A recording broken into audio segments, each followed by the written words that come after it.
전체적으로 선생님은 개인적으로 조금 어렵디. 이거를 이 인디드를 에메랄드로 잡을 수 있냐 없냐에 따라서 여기가 이해가 되냐 안 되냐의 싸움일 거야. 그래서 인디드를 꼭 자연적 시스템이라고 이해하면 되고, 선생님 이거 순서배 해줄 테니까 요 빈칸처럼 좀 이따가 한번 읽어줄 테니까 하면 되고, 혹시 하고 싶으면 커피 온도라고 적어놓고 이 커피 온도라고 설명해 줄 거고, 순서랑 문장 넣기가 나는 여기 시험 문제 나올 거라고 생각한다. 가볼게 얘들아. 평형 상태로 쪽에 힘이 있어. 그냥 자꾸 평형 상태로 가려는 거야. 근데 그 평형 상태가 뭐냐면 최소한의 에너지 상태야. 왜를 잡아야겠지? 뒤가 완전할 때 이건 네모는 안 쳐놨네. 여긴 쳐놓고 여긴 안 쳐놨네. 이건 지워진 거다. 쌤은 관계부사는 무조건 왜를 네모 쳐놓거든. 너는 네모는 항상 쳐놔야 이렇게. 그래서 there's no further tendency 하면은 바뀌려는 경향이 없는 그러한 최소한의 에너지 상태이다. 이게 뭐냐? 다시 한 번 더 평형 상태로 가는 그 힘은 one of the fundamental 복수명사 잡아야 된다. 요것도 쌤 왜 동그라미 안 하는지 모르겠네. 물리랑 화학에서의 근본적인 원칙 중 하나다 하면 되고, 화살표 꽂아나리. 여기 케미컬 나오는 건 화학이고 피직스 나오면 물건 떨어지는 거는 물리다. 이렇게 연결해서 이해해놓으면 편할 거야. 그리고 여기서 하고 싶은 말은 뭐냐면 얘들아, 너네가 이런 거야. 물체가 막 떨어지다가 바닥에 딱 떨어졌어. 그러면 이제 거기서 같은 경우는 에너지가 없는 상태지. 미니멈 에너지 상태야. 그런 경우가 있고, 화학도 마찬가지야. 막 화학 물질 뭐 연소 반응해. 근데 그 하다가 이제 연소 반응 계속 연소 반응하는 거 알지? 끝나지? 그 끝난 상태가 바로 선생님은 개인적으로 에너지가 최소한의 상태이면서 평형 상태라고 생각해. 그러면 선생님 커피 온도는 왜 적어놨어요? 이제 근데 자연 상태, 우리 일상생활에서는 커피 온도가 예를 들면 선생님이 커피를 끓여놨는데 점점 식다가 어떤 정도의 딱 일정한 온도가 되면 유지가 돼야 돼. 그런데 갑자기 밖에서 날씨가 갑자기 바뀌어가지고 소나기가 내리던가 아니면 갑자기 해가 쨍쨍해. 그런 순간 커피 온도는 자꾸 바뀔 거야. 그러면은 평형 상태를 유지하는 건 힘들겠지. 그래서 주변의 그런 영향력 덕분에, 덕분에라고 말하면 돼. 주변의 영향력 때문에 우리는 평형 상태를 유지하기 힘들다? 이게 그래야 라고 이해하면 될 거야. 그래서 쌤 방금 말한 화학이랑 물리 이렇게 이해하면 되고, 떨어지는 물체에다가 자동사로 가야 돼. 자동사. 그래서 이제 떨어지고 있는 물체는 오게 됩니다. 휴식하게 되고 가만히 있게 됩니다. 가장 낮은 상태, 에너지 상태 이렇게 하면 되지. 그러니까 떨어진 상태라고 생각하면 된다고. 그때는 얘들아 그거잖아 얘들아. 위치 에너지 빵이고 운동 에너지 빵이고. 그 상태가 약간 이런 느낌으로 이해하면 된다고. 그리고 화학적 에너지는 얘들아 프로세스 저런 거 잡아. 자동사야. 자동사로 썼어. 그래서 처리됩니다. 어디까지? 완성될 때까지. 어떤 완성될 때까지 가게 되냐면 얘들아, 얘도 마찬가지야. 더 이상의 반응이 발생하지 않는 상태까지 가는 게 바로 이제 평형 상태인 거야 얘들아. 괜찮니 이거? 됐지? 아까 선생님 말한 연소 반응이라고 이해하면 되겠죠? 다 타다가 갑자기 그냥 끝! 이렇게 되는 거야. 화학적 반응도 똑같이. occurs 기억하면 되고, occurs가 arise 자동사로 이해하면 되고, 뒤가 완전해야 되니까 이런 거 조심하시고, 위치랑 틀렸습니다. 위치랑 틀렸고요. 저 프로세스도 조심하시고요. 그리고 얘들아 이거 네모 쳐놓으시고요. 이 driving force가 뭐냐면 사람 자꾸 뭘로 가는 거 이제? 에너지 빵인 상태, 미니멈 에너지 상태로 가는 그러한 평형 상태로 가는 그 힘은 이렇게 하면 된다. 여기 어렵거든. 잘 들어봐리. 이것은 모든 지역에서 나타납니다.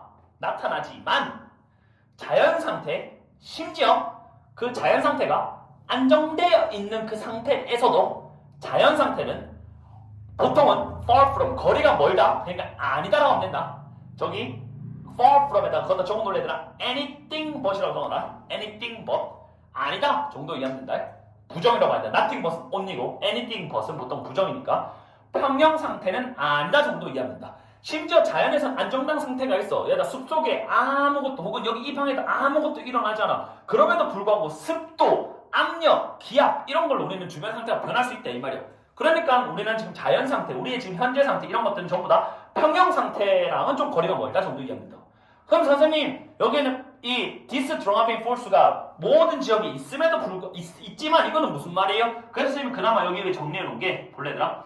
자연 상태에서도 추진력이 분명히 존재하지만 대부분의 자연 상태에서는 평형 상태에 도달하지 않거나 그 상태에서 벗어났다고 약간 이런 점을 내가 강조하기 위해서 여기서 while 문장을 쓴 것 같아. 분명히 평형 상태가 우리 여기도 있어.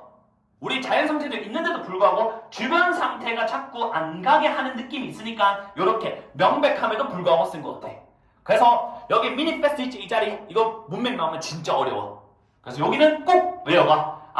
반면이니까 자연 상태에서는 이런 평형 상태가 존재하긴 하지만 이게 유지되기 어렵다 이런 느낌을 이해하셔야 한다고.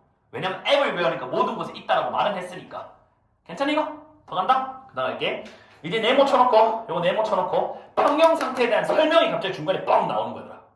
조금 더 자세하게. 평형 상태에서는 어떤 성질 같은 거, 온도나 압력과 같은 성질 같은 것들이 are consistent. 쌤이 파란색처럼 건 항상 문맥 체크해야 돼. 요거는 문맥이 아니어서 미안해. 나도 이거 왜 했는지 모르겠어. 지속된다. 뭘 통해서? 시스템. 또 시스템 궁금해가지고 쌤 생각해봤거든. 약간 주변 환경이라고 적어놓을래? 요게 더 맞아. 또 여기 시스템 별로 언급된 게 없어. 그냥 주변 환경에서 온도랑 압력이 지속적으로 유지되는 게 바로 평형 상태야. 그렇지? 주변 환경에서. 그런데 보통 실험실에서 그렇지. 실험실에서 딱 진공 상태에서 해놓고 나서 실험하는 그 느낌. 그런데 그리고 그 시스템 주변 상태는 고립돼야 돼. 고립된다 말은 여기랑 조금 이렇게 차단돼야 된다 이 말이야. 뭐로부터? 외부적 영향으로부터 당연히 고립되고 차단돼야지. 요거 빈칸처럼 나올 거더라. 평형 상태는 외부에서 영향을 받아야 돼, 안 받아야 돼? 안 받아야 된다가 이 글의 시험 문제로 나올 거라고. 그거를 선생님이 바꿔 쓰기로 이렇게 적어놓은 거더라. 볼래? 그 주변 환경은 인슐레이트하면 단열돼야 된다. 외부적 힘으로부터. 하나 더. 시스템이 보호받고 있네. 방어되고 있는데 이 여기로 붙으니까 여기로부터 영향을 안 만든다 정도 이해하면 된다고. 되니 이거? 요렇게 꼭 이해해야 된다. 평형 상태는 보통은 고립이 돼야 된다는 게 보통 일반적인 거라고. 되니? 외부의 영향 안 받아야 되는 거야. 근데 다시 볼래? 근데 노란색은 that. 앞문장은 혹은 평형 상태는 자연적인 상태는 아니다 정도 이해하면 된다고. 여기에 언제 냄새가 전치사가 있어야 될 것 같은 느낌이야. That is not in natural world라고. 근데 그런 느낌이 없어. 그래서 그냥 받아줘도 괜찮을 것 같아. 쌤도 이거 여러 가지 생각해봤는데 전치사 없어도 그냥 평형 상태는 자연 상태는 아니야. 이런 느낌으로 이해하면 돼. 됐지? 요거 문장 위치 기억해야겠지. 그래서 이 세 개가 문장 위치가 선생님이 넣으라 해도 나는 학교에서 나는 못 넣을 것 같아. 그래서 내가 어떻게 배워놓으면 되냐면 쌤이 여기 정리해놨지. 자연 상태에서는 평형 상태가 아닌데 평형 상태는 고립 필요하지만 자연 상태는 고립 상태는 아니다. 이렇게 세 개 배워놓으면 된다고 이거. 짱 중요. 쌤 방금 말한 거 이해했니? 한번 다시 말해줄게. 자연 상태는 평형 상태가 아니라 평형 상태는 고립이 있어야 되는데 자연 상태는 고립이 아니니까 이렇게 이해하면 된다고. 요거 세 개. 됐니? 짱 중요. 그 다음 할게. 원어부터 복수명사. 그래서 뒤에서 볼게. 얘들아 여기 이해 진짜 잘해야 한다. 실험실에서 경험의 이점 중에 하나는 너네가 막 실험실에서 실험을 해봤더니 그중 이점 중 하나가 뭐냐면 우리가 실제로 노력할 때 측정하려고 어떤 성질이라고 적어놨지.